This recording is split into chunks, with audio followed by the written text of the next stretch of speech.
Chapter 11, Revelations 2-4. Chapter 7, Revelations 2-4, 1993, 1994. Percy is 17 and 30, Harry is 13, Ginny is 12, Tom is still 16, and Sirius Black and Severus Snape are 33. As October winds down, Percy finds to his surprise that these last few months at Hogwarts seem to be slipping away with worrying speed. He does not think he is being possessed. He continues to meet regularly with Myrtle, and she watches him write to Tom, though he does not admit to her that he often continues writing late at night, curled around the diary in the privacy of his bed.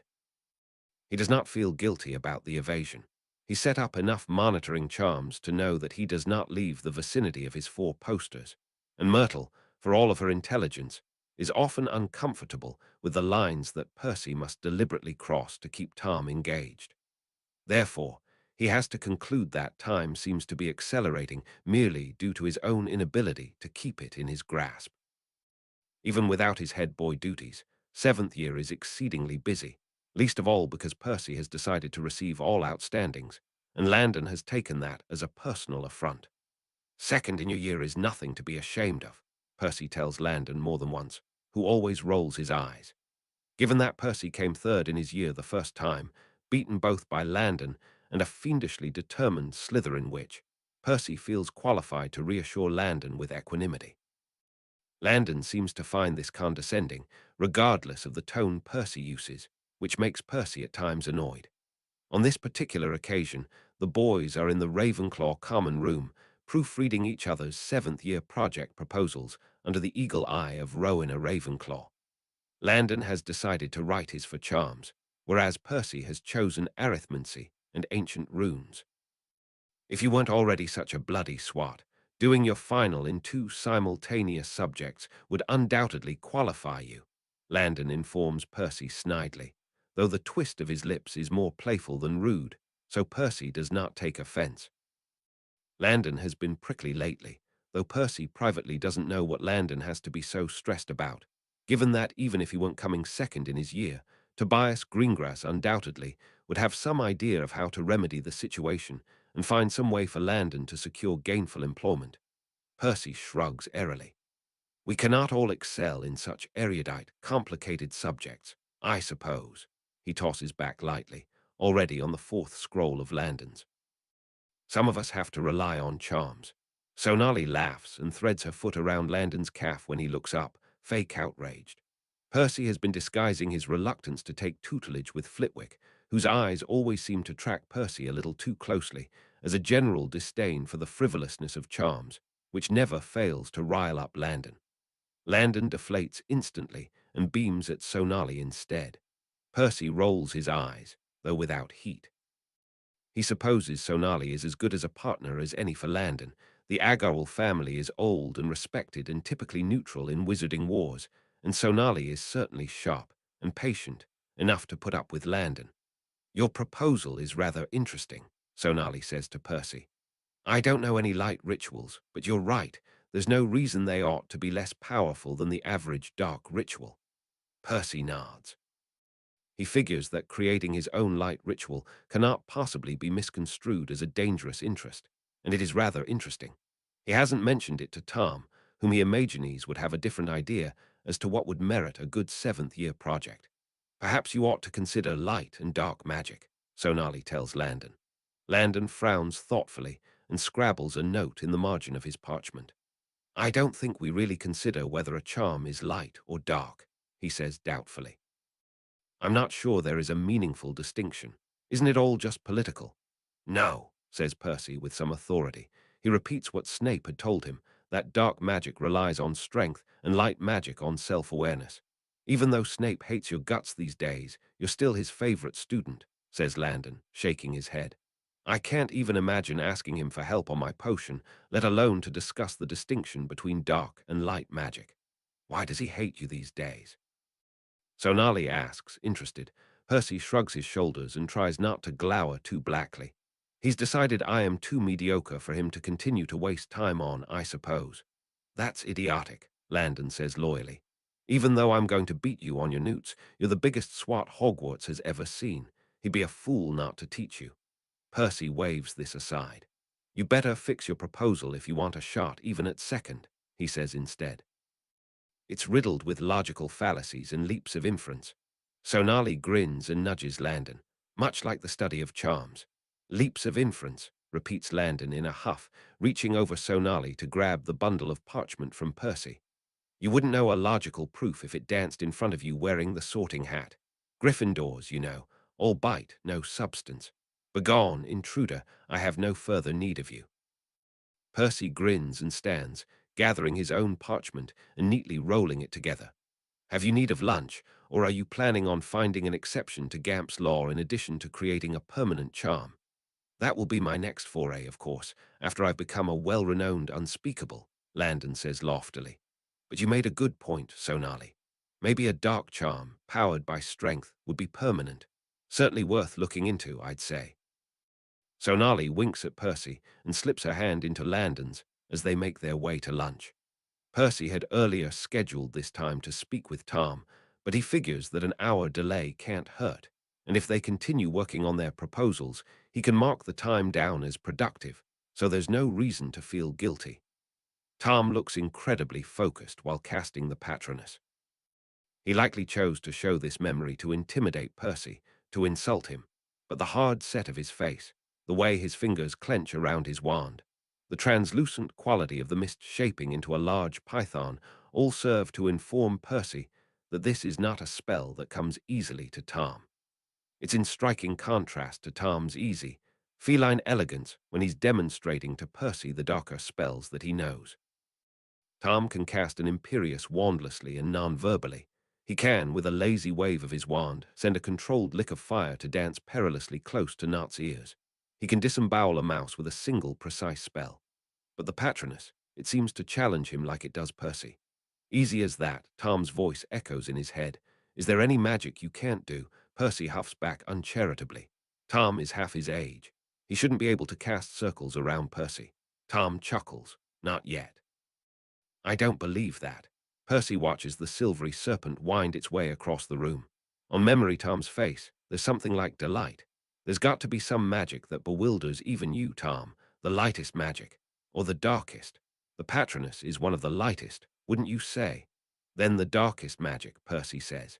He hopes that whatever form of Tom that exists in this memory cannot see the way his forehead begins to gently perspire. What's the darkest magic you can do? Tom chuckles again, and it reverberates through Percy's head. I'm not sure you're ready for that. Please, Tom, I'm tired of feeling weak. Percy lets his frustration with his mother, his anger at Snape's condescension, the uncertainty with his future bleed through. Show me something. He feels Tom considering it. Why don't we see the basilisk? Tom suggests slyly, and before Percy can react, he's whisked them both away to another memory. The basilisk rears its great horned head, and Percy shouts and ducks before he can help himself. Its gaze won't kill you in a memory, Tom says derisively as Percy sees himself walk up to the basilisk and hold out a hand. He stares, fascinated, as Memory Percy opens his mouth and unleashes a string of unintelligible hisses. Such a good follower, Tom whispers, and it feels like he is behind Percy, an invisible hand resting on his shoulder. So obedient, so loyal, so capable. Percy does not know whether Tom is referring to himself or the basilisk. He watches in mute silence as his past self turns on his heel and strides down the corridor, the basilisk following obediently behind. While he knows he ought to feel disgust or fear, he cannot help but, for the briefest second, enjoy the sight of this most terrible creature cowed into submission. Tom, where is the basilisk now? She's gone back to sleep, I expect, Tom says idly. That's part of her magic. She will sleep until an heir wakes her up to do his bidding. Percy and the basilisk turn the corner and come across Colin, kneeling and fiddling with his camera. Even though Percy knows Colin was unharmed, he tenses as Colin looks up and processes what is happening. Another filthy mudblood, Tom breathes. She always knows. She can smell the taint in their blood. Do you really believe all mudbloods are inferior? Percy thinks back shakily, struck by the bravery of Colin, who seems to ignore Percy and shakily raises his camera to his eyes. It saves him, but what kind of fool sees a basilisk and moves to take a picture? Perhaps not, Tom allows, but it is efficient messaging, and she really does smell the difference in blood. Memory Percy is unruffled at the sight of an 11-year-old boy petrified and merely barks a command at the basilisk, who turns disappointedly away from its prize. They continue walking down the corridor together, and then Tom ends the memory. Percy tumbles back out onto his bed and blinks, disoriented. He checks the time. It has been an hour since Tom pulled him into the first memory. The wards on his curtain inform him that he has not left the confines of his bed. "You did well," Tom writes. "That is power, Percy, commanding other beings, serving in a greater cause. Controlling a basilisk isn't dark magic," Percy writes back. "I have surmised you are a descendant of Slytherin. Tom, one could argue you are merely employing a family ability." "You dare," Tom writes back, and suddenly writing fills the page. "You dare mock my ability. You dare impugn my family name. You are nothing, Percy, a half-blood who cannot master neither dark nor light magic. The closest you will ever be to power is kneeling at my feet." Percy has to take several deep breaths to bat back the indignation. He cannot let Tom win now. "You are right," he scratches back instead. "I am nothing compared to you, Tom, but it is not you I am seeking to have power over." When Tom doesn't reply, Percy adds another line. "It would be my honor to kneel at your feet, my lord. Asterisk, I would caution you against relying too heavily on this idea of balance," Professor McGonagall muses, looking at his latest submission. "The distinction between light and dark magic is not nearly as clear as you would like to believe. Take this section, for instance. Why in Merlin's name will we believe without further proof that light spells will counter dark, and vice versa? I thought you agreed that magic has balance," Percy says, injured. "Oh, certainly I agree," Professor McGonagall says, withdrawing her wand. "Nothing is truly created nor destroyed. Conjuring is merely an advanced form of transfiguration based upon the matter in the air and the ability of the caster to force a physical cast on her magic." She flicks her wand, and a quill appears, hovering in the air. "I even agree with your radical proposition that what can be created, insofar as we agree that you can use your magic to pull something into existence, can be destroyed, though I dislike those particular words, given how they seem to contradict our first axiom of magic. What I do not understand is your insistence that light magic can inherently destroy what dark magic creates." "But light magic is the opposite of dark magic," Percy insists. "What of elemental theory? Fire, water, air, earth, properties fundamental to our way of life." Percy purses his lips, thinking of this. "I think the dark/light magic divide is just another form of this." Professor McGonagall nods, banishing the quill. "Let's begin with a simple example, neutral if you will. I will give you 30 seconds to think of a spell to defeat my Augmenti." "Fiendfire," the imagined voice of Tom urges. "No," he protests, but he hears the ghost of Tom's chuckle in his head, a lick of impulsivity in his chest, and then he's casting Fiendfire at the sight of the gush of water coming from her wand. The fire from his wand takes the shape of a basilisk, horned and eager. It hisses at the water and opens its jaws wide, swallowing it in an easy gulp before looking around hungrily.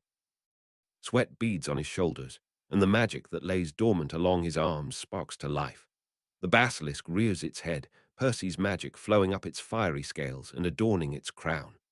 "Mr. Weasley, rein that in right now," McGonagall barks, but Percy cannot will the basilisk back, cannot communicate with it like in his memories. In his head, Tom laughs wickedly, and Percy flinches away from the sound. Professor McGonagall hisses as the basilisk lunges at her. She casts a spell Percy cannot name, and then a second later he finds himself kneeling on the floor, gasping for breath, his wand beside him. He's dizzy, the oxygen seemingly sucked from the air. The basilisk whines and fizzles out, starved. McGonagall releases him from the spell, and he pants for a few seconds, massaging at his chest. His ears are ringing from the roar of the basilisk, and the sudden silence is deafening. "Foolish, Mr. Weasley," she says tartly. "I am not naive enough to imagine you have not experimented with dark magic. But Fiendfire is dangerous, and as you can see, uncontrollable. The further affront is that your little display did nothing to prove your point. In fact, I would argue it eroded your credibility." "Why?" Percy gasps, still on his hands and knees, unable to stand, rattled by the sound of Tom's chuckle in the back of his mind. "Because I cast a neutral spell, and you responded with dark magic." I defeated your dark spell not with light magic, but with another neutral spell, one that thins the air. If anything, that would be considered dark. What influenced the battle were not considerations of dark or light magic, but of magical congruence, fire against water, air against fire, elemental theory.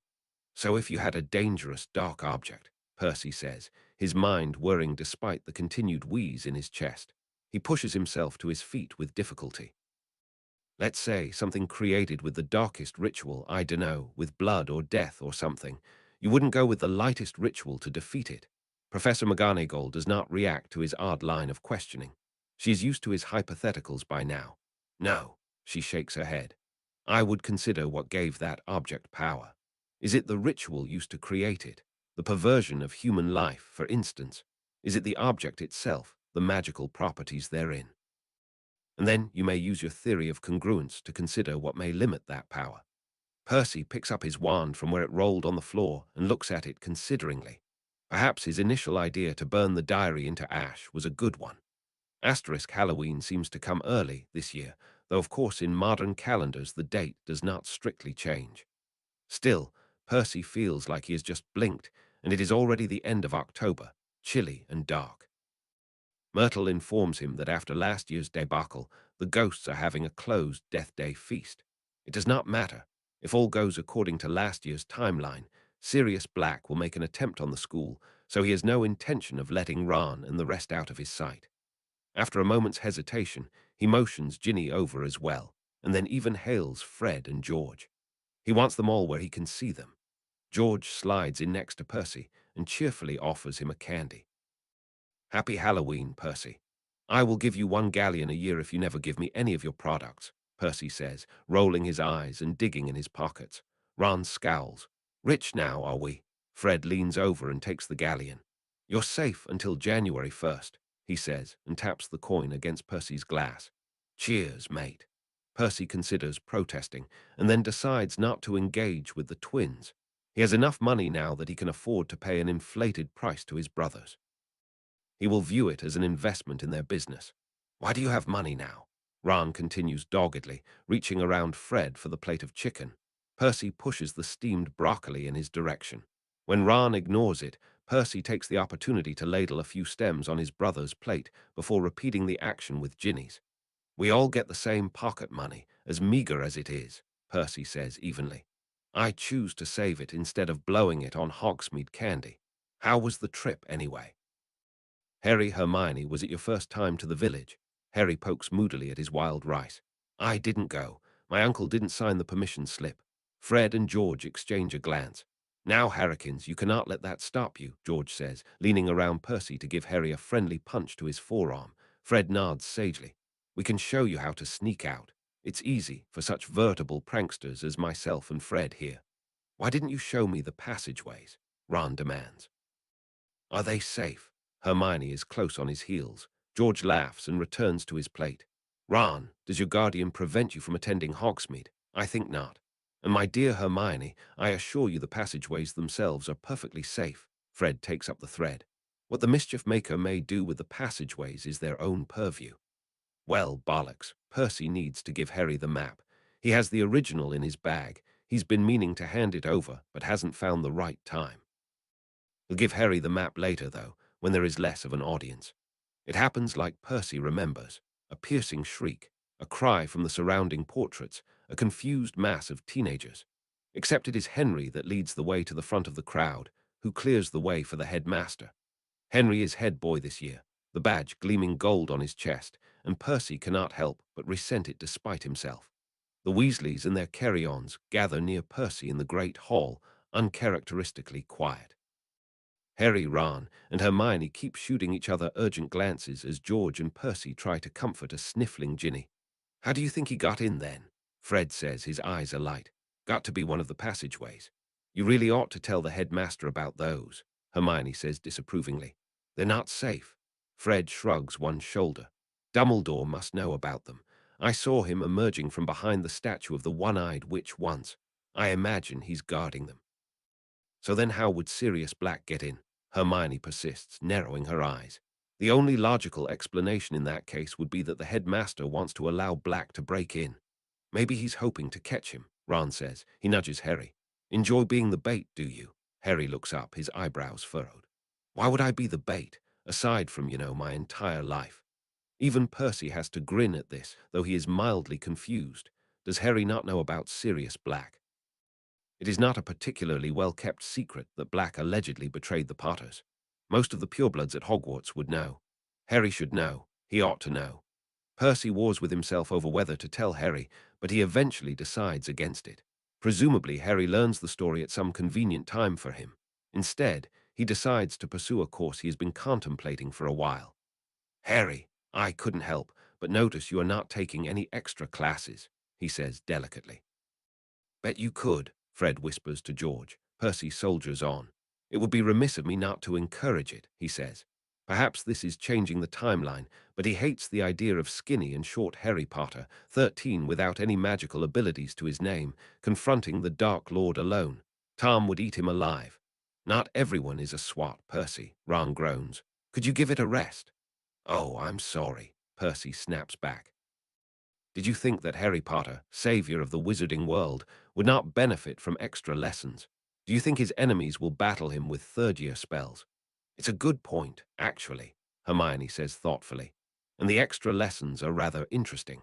You could take defense, Harry. Professor Lupin's quite good. Percy should really take defense, though he is still stung by Lupin's dismissive summarization of his problem on the train. I spoke to Lupin today, actually, Harry says musingly. He knew my parents, did you know that? They were friends in school. Oh, Harry, you should definitely ask him, Hermione says mistily. Ron looks rather put out. Maybe I should ask him too. What would you want to study, Ronikins? Fred says teasingly. The study of food isn't on the syllabus. Luckily, Dumbledore enters the Great Hall, cutting off what could threaten to be quite the argument. Sirius Black tried to break into Gryffindor Tower, he announces ceremoniously. Percy watches Harry flush as all attention swings to him. He was unable to make it past the guards at the entrance. I entreat you to not succumb to fear. Hogwarts can and will protect you from harm. Percy sees students exchange looks. He is glad he is not the only one that does not trust the honeyed assurances dripping from Dumbledore's lips. Even those that were not aware of Quirrell's possession would remember the basilisk. All students will sleep here tonight, while the professors evaluate the defenses of the school. Dumbledore continues, waving his wand to create hundreds of squashy purple sleeping bags.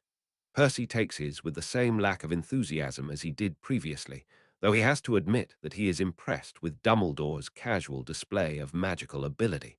To conjure in replicate is a difficult skill. Why not beds? Percy grumbles to himself as he casts a cushioning charm beneath his sleeping bag. Although, he realizes, as the buzz of excited conversation fills the hall, sleeping bags make the whole thing feel rather like an adventure. There are significantly fewer tearful faces than one might expect, given a mass murderer broke into the school.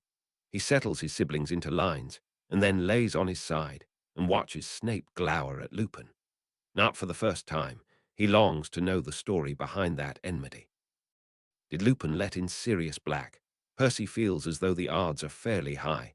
He does not know the entire story with Black, but he knows perfectly well that Lupin moves in with Black in a few years' time.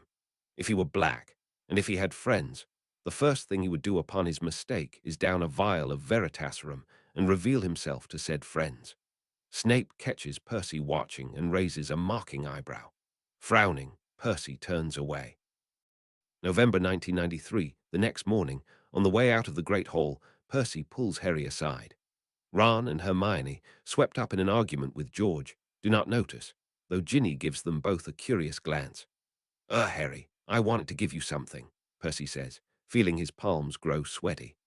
I am cataloguing a series of artifacts for Professor McGonagall, some of which are objects confiscated from past students, and I found something I believe you should have.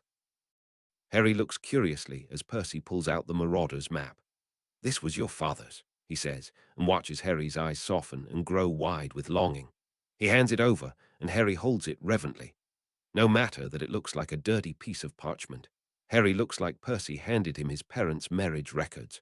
Percy has added one enchantment to the map, a very mild notice me not tied to the name Peter Pettigrew, set to activate whenever Pettigrew's dot crosses with Ron's. He does not know exactly when Harry figures the rat out, but he knows it is toward the end of the term, if Ron's broken leg is any indication. If Harry is looking for the name Peter Pettigrew or concentrating intently, it should not prevent him from noticing Pettigrew's name. Only if Harry is casually scanning for Ron. It is a map of the castle, Percy explains. A fine display of magic. Place your wand and say the words, "I solemnly swear I am up to no good." Harry grins around the hint of tears gathering in his eyes.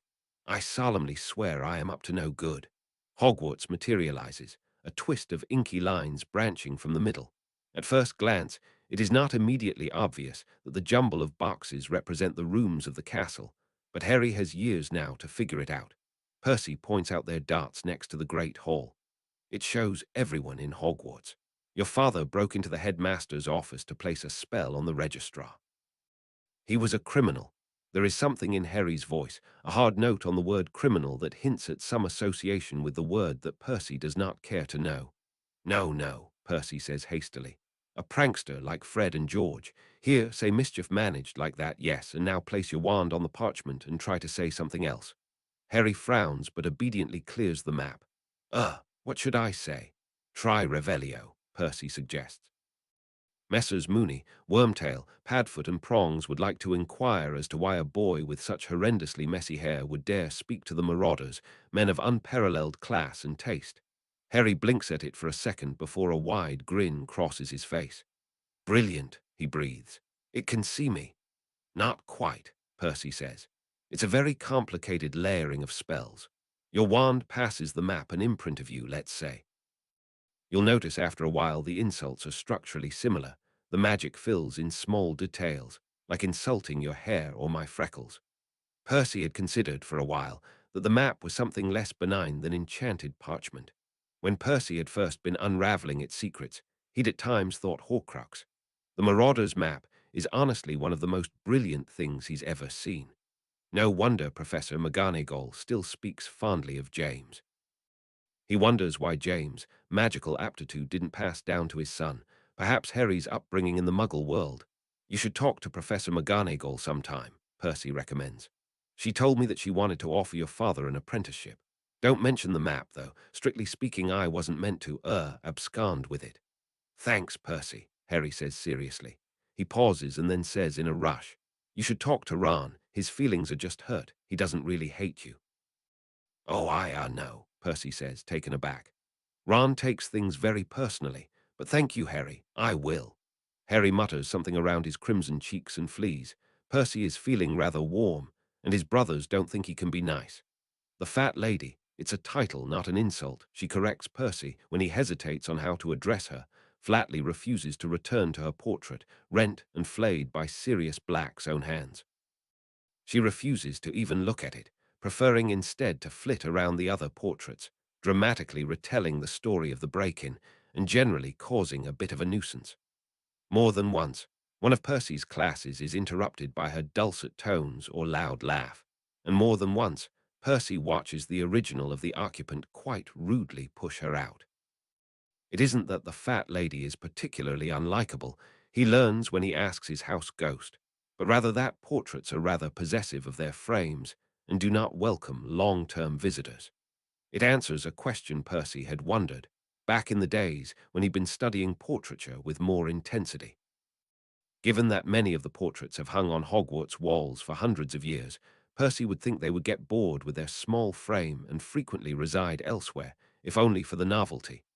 No, portraits like their own spaces, says Nicholas, and the fat lady confirms when he tracks her down, sunning herself in the airy painted savannah hanging a few floors up, animals conspicuously absent. For familiarity, or is there a magical reason? Percy persists. The fat lady wipes a hand across her forehead, small beads of sweat seeming to linger on her painted face. Percy wonders if portraits sense temperature but bites down on the impulse to ask. Some portraits feel uncomfortable, I suppose, she answers thoughtfully. It feels different to be in other portraits, but I quite like the adventure of it. Different how? Percy impatiently squeezes the edge of his quill in one hand, murmuring a charm to dissipate an errant blob of ink that drips wetly from the tip. Blurry, says the portrait finally, her ruddy cheeks screwed up in thought. It's better to travel in paintings by the same artist, more familiar. Interesting. Percy makes a neat note. It seems rather obvious to him that while portraits are magical, they do not generate that magic themselves, nor do they seem to have any type of soul. The portrait artist, as best he can tell, provides the anchor and the transformative force for the animation. Were you hurt when Black attacked your portrait? The fat lady pauses and flicks a glance around before lowering her voice. No, she admits, as if she were ashamed of it. Percy resists the urge to roll his eyes. What a Gryffindor emotion to nurse, guilt that one was not hurt in battle. We can't feel what happens to our canvases. Portraits provide protection, do they not? To the school. Of course, says the fat lady, straightening back up. She brushes some errant grass from her long, voluminous skirt, and Percy watches in some fascination as the yellow blotches of paint fall softly to the bottom of the painting and then disappear. We are the eyes and ears of this establishment, young man. I've seen you sneaking out of the common room often enough. Much like your mother, you are, Mr. Weasley. You know my mother? Percy asks, distracted. The fat lady nods proudly. Miss Marley Prewett, yes. And your father, Artie Weasley. I remember your mother well. She snuck out nearly every weekend, and even more once she began going steady with your father. Who are you sneaking out to meet? A Dark Lord, thinks Percy, and this time he cannot prevent the eye roll from materializing. Do you remember every student? Only the memorable ones, reminisces the fat lady. I'll be hard-pressed to forget the Potter boy, let me tell you. Percy waves the issue of Harry aside. He imagines the portraits will dine off the stories of Harry Potter for years, centuries even, comparing tales long after Harry will leave Hogwarts. But you don't contribute any magical defenses to the school, he clarifies. I heard that the portraits help to anchor some of the magic. The wards, I mean. You're thinking of the portraits of the headmasters, says the fat lady, again in a lowered voice, though he imagines for a rather different reason. She glances around herself nervously again, but Percy waits patiently, and she finally deigns to continue after ascertaining that she is alone in the savannah and he is alone in the halls. They're not quite like us, you know, rarely leave the headmaster's office. They feel different, colder. They awaken, don't they, once the headmaster has died. The fat lady nods, and then makes an odd movement that almost looks as if she were drawing an X over her chest. Unnatural, she breathes, and behind the painted facade of her painted makeup, she looks almost frightened. The portraits are not painted. The frame just appears, I've heard, after the headmaster has died. Percy finds later that evening that very little has been recorded about the paintings in the headmaster's office. Certainly it seems from what else he could pry from the fat lady's suddenly reticent lips suggests that the headmaster portraits are of a different type than the normal wizarding portraits. Some magic of Hogwarts seems to create them, or magic of the headmasters, or something else entirely. It is almost as if Hogwarts were sentient itself, or at least capable of some form of growth and change. And why not, if ghosts can learn after death, and portraits can feel the heat of the sun, and suits of armor can creakily bend to pick up a fallen helmet? Percy does not suppose he will ever learn even a fraction of Hogwarts' many secrets, but he does wish he'd gotten a better look at the portraits in Dumbledore's office last year. Perhaps if he ever comes back to Hogwarts as an apprentice, he'll be able to learn more.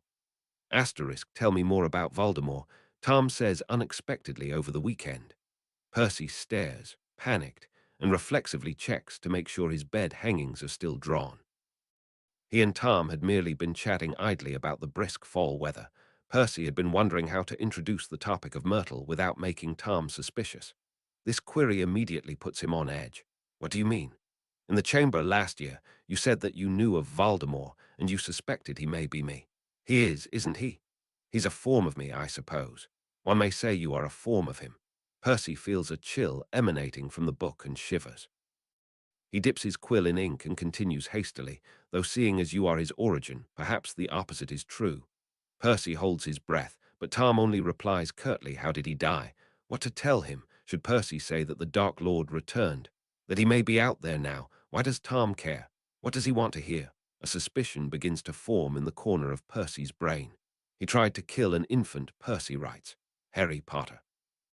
Nobody knows what happened that night, but it is said that Harry survived and he did not. Preposterous. Felled by a mere child. That cannot be the whole story. Perhaps not, Percy allows. Before that, he was said to be a great and feared wizard.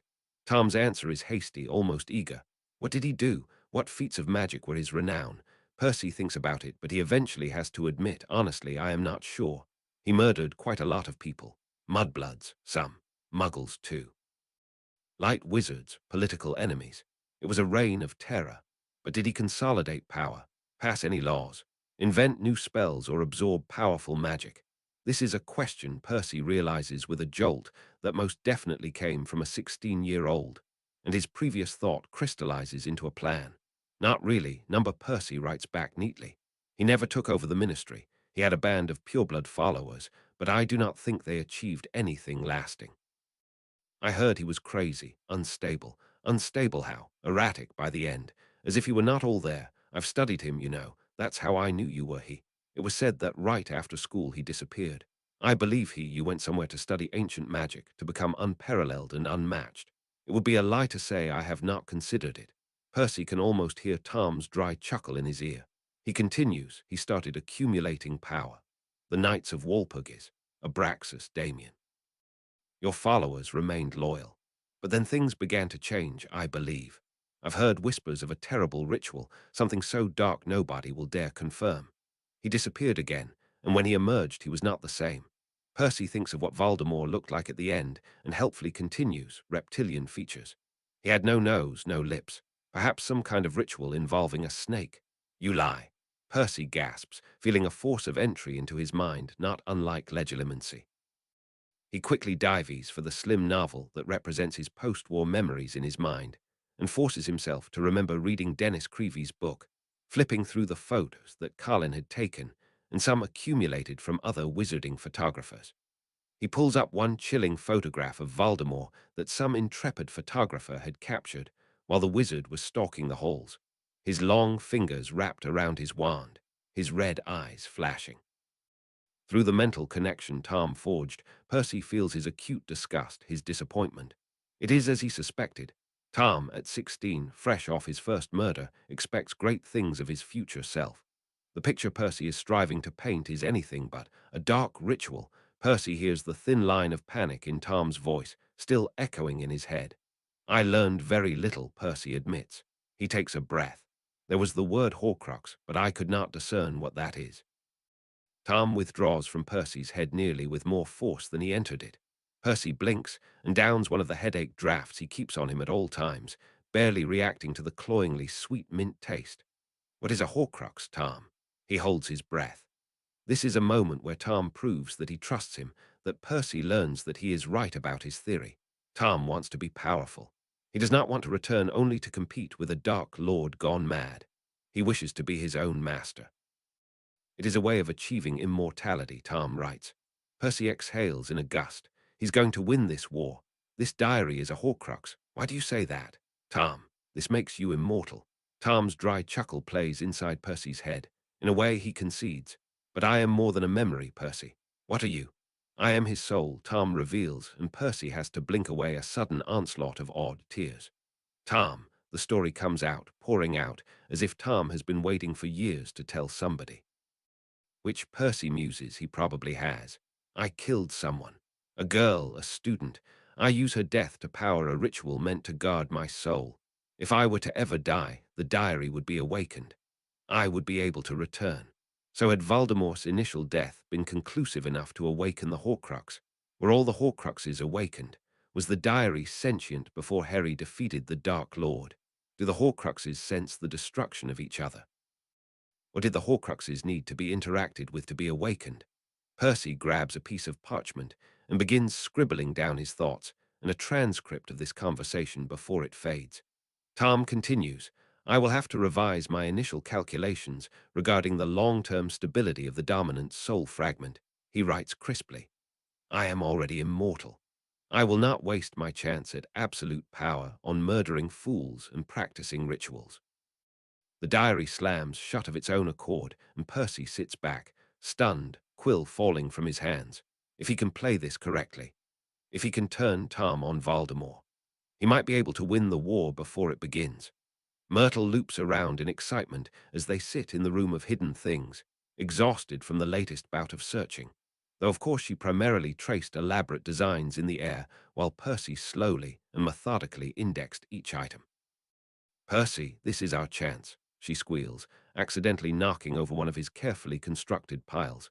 He glowers at her but does not castigate her. He knows from experience that Myrtle is more likely to cry at the admonition than take it to heart. You should tell him all sorts of lies. "It can't be obvious," Percy says, righting the mess with a few careful flicks of his wand. "He won't believe anything that casts him as weak. Do you think he'll tell you what the other Horcruxes are?" "To be honest, Myrtle, I'm not sure he even knows himself." Percy sighs as he begins to move to the next quadrant, 10 of 16. "I fear we are no further than we were. If he tells you how to destroy them, then he's exposing himself frightfully," Myrtle says thoughtfully as she hovers unhelpfully overhead, abandoning all pretense of a search. "But I'd worry about bringing all of the Horcruxes together." Percy nods in agreement. "First, we have to find one," he says. "We'll form a plan once we do. Perhaps we can cajole the truth of all of the Horcruxes out of him, and then we can dispose of him." Myrtle loops until she is upside down and then squints at Percy from behind her ethereal glasses. "Will you be able to kill him when you have to?" Percy stops what he is doing and glares at her. "You think I would not be capable? You have spent nearly 2 years talking to him," Myrtle points out. "You may falter." Percy grumbles a response and continues to sort through the piles of junk, absent-mindedly tagging them as he goes. She's not entirely incorrect, he supposes. What he has learned from his conversations with Tom is that he is in many ways still a 16-year-old boy. He is cruel and unkind, and certainly already plotting the chain of events which will end with hundreds dead and many more wounded and tortured. But he is 16, and he is arrogant and clever, and in a way Percy cannot entirely verbalize, deeply insecure. Fred is nearly 16. When Percy was 16, both times, he was already plotting how to achieve his own goals, no matter the expense. "I may struggle," he concedes, "but I will complete my mission." Myrtle looks at him for a while and then wrinkles her nose. "Well, you already know what would happen if you were to die. Matching bathrooms, Percy." Percy huffs a surprised laugh. Nothing like hanging out with a ghost to put some perspective on death. "Tom, are you there?" Percy holds his breath, but Tom, after a prolonged silence, responds. "Yes. Are you upset? Being upset makes one weak, Percy. I am planning my next move. May I help you? What do you believe is my plan?" Percy hesitates. This is most definitely a trap. He wars with himself about what to do and then decides, as he often does with Tom, to go with the truth. "It seems likely the Horcruxes contributed to his erratic behavior," he writes carefully. He pauses, but Tom does not respond. "I believe you would want to remedy that situation. And how do you suggest I do that?" "I do not know nearly enough," Percy writes, demurring for now. He does not want to suggest that Tom must destroy the Horcruxes. He needs Tom to trust him with their locations. But equally so, he does not want to suggest that Tom keep the Horcruxes intact. The Horcruxes, meant to be my greatest triumph, now pose a threat to my future. I believe he must have overreached. 3, 7, or 13. 7. Come, Percy. 7 is the most magically powerful number. Percy is ready to quote arithmancy at Tom, but he stops himself. He hates to admit it, but Tom knows more than he, even at 16 years of age. Tom is capable of producing complex potions, recipes, and modifications seemingly from memory, or whatever constitutes a memory store in the diary, as well as discussing even minute details of magical theory. If Tom had reason to believe 7 Horcruxes was the most powerful number, Percy would believe it. 7, then. The 7th piece being yourself, or a 7th Horcrux. Myself, I believe. A soul split 7 times makes 8 pieces. This is something Percy has been wondering about for quite a while. Percy feels Tom humming thoughtfully in the recesses of his mind. He shudders slightly, but he makes no move to draw away from the diary. This is too important. "I shall continue my research," Tom says finally. "I believe we need to collect the Horcruxes and assimilate them into one, not destroy them." The last droplet of ink drips from Percy's quill. The moment it hits the parchment, Percy feels the brutal force of Tom's entry into his mind, as if the other boy gathered his strength and leapt off the page. "Let me be clear," Tom hisses, and it reverberates throughout Percy's entire body. "If you dare to lay a finger on any of my Horcruxes, I will end your life where you stand." Percy has no doubt that Tom could enact that promise. He nods furiously. "I promise." Tom pauses in Percy's mind. Swear it. Swear what? Percy tries to hide his panic behind his occlumency shields, but is not entirely successful. Tom laughs delightedly. Swear on your magic you will not harm any of my Horcruxes unless I order you to do so. Percy tries to think of a way out of making that oath, but he cannot do so, not with Tom lounging in his head. He bites his lip and then takes out his wand. I swear on my magic I will not harm any of the Horcruxes of Tom Riddle unless he orders me to do so, he says quickly. So mote it be. The second that Tom leaves his head, Percy allows himself to collapse in the relief that Tom did not make him swear an unbreakable vow, nor one more specific. He now has two courses of action. Convince Tom to order him to harm the Horcruxes, or find an ally who can. December 1993, Professor McGonagall has not said it, but she is beginning to grow impatient. Percy can see it in the lines around her mouth and the pauses she takes before answering his questions that are just a beat too long. He understands her frustration. He will need to declare his intent to accept her offer of apprenticeship, soon to give her time to submit the requisite paperwork and begin planning a course of study. Percy has no additional information, nothing that leads him to pursue one path over another. Time ticks inexorably down on his last year of Hogwarts, and all he can do is stare at her with wide eyes, waiting for something to force his hand. One advantage of the oath Percy swore is that Tom is considerably less reticent. In fact, were he not a dark lord in the making, Tom seems almost excited. The problem is, 16-year-old Tom had not decided on what the Horcruxes ought to be. Percy sits through several nights of speculation. Tom, he learns, enjoys the idea of trophies. Everything from the sorting hat to a family heirloom was, it seems, considered, without either party having any idea of what, precisely, their next target should be. Surely you had a plan, Percy writes pleadingly one cold December day. He is running out of time. He has to destroy the diary at the end of the school year. Without Dumbledore's omniscient presence, Tom is liable to demand Percy bring him from the diary without delay. Many plans, Percy, Tom writes back, almost giddily.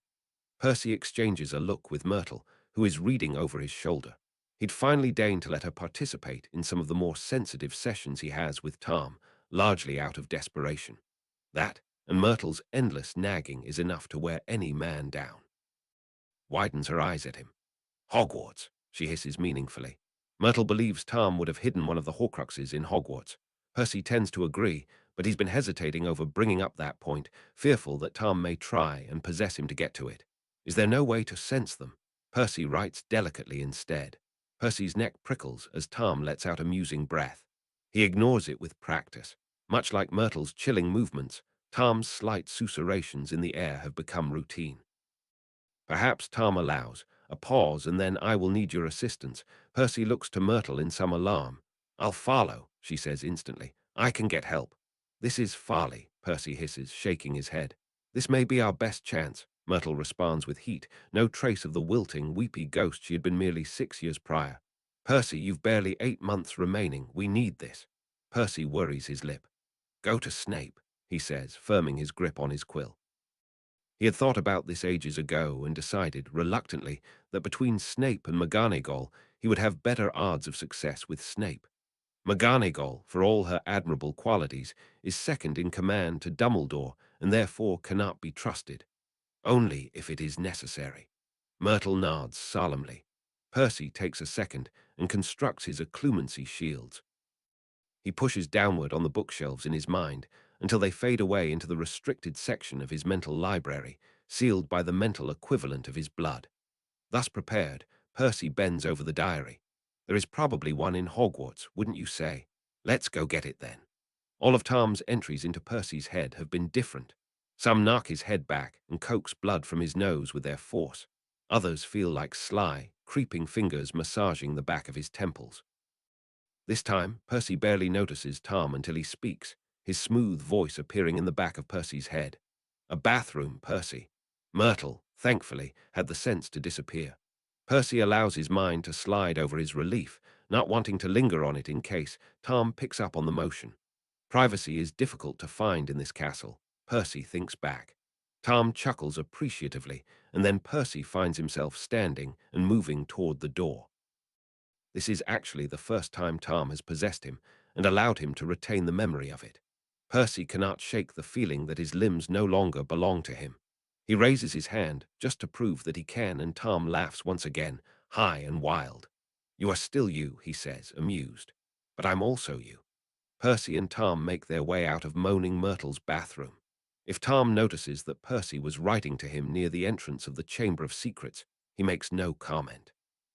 Percy can feel Tom's excitement thrumming around his temples. A hippogriff could have peered around the corner, and Tom probably would not have noticed. "Hogwarts," Tom breathes, navigating the corridors with ease. "How I have missed you." "Where did you stay when you were not at Hogwarts?" Percy dares. Tom is cheerful enough to answer. "A dreadful Muggle orphanage," he reveals casually, lightly, as if it did not faze him. Percy cannot hide his shock, and Tom laughs again. Inauspicious beginnings indeed. "We should go and look for it after this, although I can't imagine I left it still standing." Percy files that information away to muse over later. It is too dangerous to let himself think about it now. "I will always love Hogwarts, too," Percy says instead. He focuses and conjures up a memory of the burrow at its most disheveled, chickens pecking around the front door, Bill's bedroom leaning precariously from the top of the house, the ghoul moaning dramatically. Tom barks out a laugh and continues moving, forcing Percy's body to take the stairs two at a time. "Oh, Percy," Tom says, almost fondly, "is it not a relief to know our beginnings do not need to determine our end? Unless you're Muggle-born." As he'd hoped, Percy's comment elicits a wave of amusement from the other boy. "I would accept a good mudblood," Tom thinks airily, one ready to turn his back on the horrors from whence he came. Percy cannot help but question whether that is true. Tom does not comment, so he assumes his host didn't catch the errant thought that slipped out of his shields. Instead, Percy deliberately begins to wonder where they are going. They are heading up, that is for certain. Tom seems to know exactly which stairs to take, predicting their swing and creak before they begin to move. He does not allow Percy to hold onto the banisters, seeming to exult in the sway of the journey. He nimbly steps over trick stairs as if he made a map of the castle yesterday rather than 60 years ago. Tom loves Hogwarts. Percy knew that in the abstract, but now, letting Tom lead him toward his mysterious destination, he understands how deeply that love extends. So why does he destroy it, not even a decade later? On the 5th floor, they briefly run into Draco, stepping out of the arithmancy classroom. The younger boy's eyes brighten when he sees Percy, and Tom slows. Abraxas flits through their shared mind. "Hello, Percy," Draco greets him, quite jovially for the Malfoy air. Percy feels Tom urging him, and so he finds he can open his mouth and respond. "Good afternoon, Draco. I take it you are enjoying arithmancy." "It's brilliant," Draco breathes. He brandishes an exam parchment triumphantly, having clearly just received it. Percy takes it. As expected, a large O adorns the top. "Abraxas loved arithmancy, too," Tom says, almost fondly. "I did not know you were friends with his grandson, Percy." "Congratulations," Percy says. Instead of responding to Tom, Hermione pushes past, her chin wobbling, exam paper clutched tightly in her fist. "It's fine, Granger," Draco calls after her gleefully. "And exceeds expectations for a mudblood is basically an outstanding." Tom snorts inside Percy's head. Hermione whirls on Draco. "Get stuffed, Malfoy." Percy raises his eyebrows at Draco, who shrugs cheerfully. "I thought it would make her feel better," he says innocently. Tom snorts again. Hermione sniffs loudly and opens her bag, stuffing her exam inside. A glint of gold catches Percy's eye as she leans forward, struggling with the buckle on her bag, which is predictably stuffed to the brim. Percy very carefully does not wonder as to what that glint of gold is. He very deliberately does not allow himself to realize that Hermione Granger has a time turner. In fact, to distract both he and Tom from Hermione, he turns back to Draco. "Don't use that kind of language," Percy says, hoping to in some way make Hermione feel better. Draco sweeps a bow. His good mood over his arithmancy exam is clearly too strong to be dulled, even by Percy's admonishment. "Not where someone can hear," he agrees. "Granger, let me know if you'd like me to tutor you, will you? I've heard somewhere that even half-Neasels can learn new tricks." This one has Abraxas written all over him, Tom thinks delightedly. "We must recruit him, Percy." He's 13, Percy points out. Anyway, I doubt this was our target destination. They leave Draco and Hermione to what looks to be a towering row in the corridor and continue their dizzying ascent up 2 more flights of stairs. It is only when they are standing in front of a tapestry of dancing trolls that Percy begins to be concerned. He hopes Myrtle is next to them, floating silently. I present to you the room of all, Tom says grandly. He presses Percy's hand against the stone and intones, "Allow us entrance into your treasures." Somehow, this wills a door into being. Percy blinks in surprise. He supposes it should not be a surprise that the room of hidden things has more than one entrance or more than one name. Mimsy is the one who told him he had to walk back and forth thrice to request entrance. He'd never doubted her nor tried to will a door into being. That was the difference between him and Tom, Percy supposes, as they open the door and enter into the same room of hidden things to which Percy is accustomed. The room is organized into 16 neat quadrants. Percy waits nervously as Tom takes in the glowing tagging system, the magical lines on the floor indicating each quadrant. Dumbledore. Me actually, Percy admits. I call this the room of hidden things. Impressive, Tom comments wryly. He walks them over to the nearest quadrant and picks up an old Quidditch glove, neatly labeled. You really are a swot. I thought this maximized my chances of finding something useful, Percy says honestly. His mind is buzzing. He had passed one of Tom's Horcruxes and not noticed. He may have even handled it, tagged it as low risk. The thought has barely left his mind when another, far more worrying, realization creeps in. They are in the same room as the diadem. Cannot be allowed to find the diadem, but how can Percy stop him? He tries to tamper his anxiety as Tom meanders through Percy's carefully constructed system, occasionally chuckling over some of the items found or some of Percy's classifications. I see all of the money has been taken, Tom comments when he upends a nice money pouch and nothing clatters to the floor. I am nothing if not opportunistic, Percy responds. Also poor. What are we looking for, Tom? I am looking for myself, Tom says. He rifles through Percy's book bag until he finds the diary and grips it tightly. This may hurt. Percy has one more second to hope Myrtle has followed them before Tom speaks a ringing Latin incantation, and Percy feels every fiber of his being leap into flames. He feels the diary acutely, as if it is a part of his own soul, and he realizes, suddenly, what it feels like for Tom, to feel both human and not, to be trapped inside these pages. He sees a glimpse of the slithering common room, sees Tom pacing around it alone, and realizes that Tom inscribed Hogwarts into these pages. That is how Tom knows it so well. Deep within the recesses of the diary, Tom has existed in his memories alone for 60 years. No wonder he had been so eager to talk to Percy, so delighted to walk around the real thing. Percy is just beginning to get a handle on the pain when it flares suddenly, and he cries out. The most immense longing fills him until he falls to his knees, tears leaking out of him, a wounded cry torn from his mouth. He is split, and it hurts as if someone took a knife and ripped him in half. For a second, he reaches out with his awareness, and he feels his magic, and Tom's, and his soul, and Tom's, and he feels them all vibrating against each other with increased urgency, and he sobs as he is torn apart by dozens of sharp fingers, and he hears Tom's strangled cry echo in his chest. But hope lingers just out of his darkening sphere of existence. He feels himself, feels Tom, feels the wild and exultant relief that part of him is still there, just out of reach. It's here, Tom says, and Percy feels their mouth move weakly. It's here. Percy lifts a trembling hand and points directly to their left. It's there. It is as if they are blinded except for a single, pulsing flare of light. Through the needles pricking their skin and the feeling of blood coating their body, Percy and Tom stand and stumble toward that which calls them. It is the diadem. Somehow, Percy is not surprised, though Tom certainly is. Percy feels their mind whirring as Tom tries to confront the fact that he turned one of Hogwarts' greatest treasures into a vessel for his soul, that they may have to destroy it to bring him back to life. They reach for it. When their hands touch the twisted, gleaming metal, a great column of mist twists out of the cold blue jewels and solidifies into Dumbledore, beard not quite auburn, glasses perched on his crooked nose.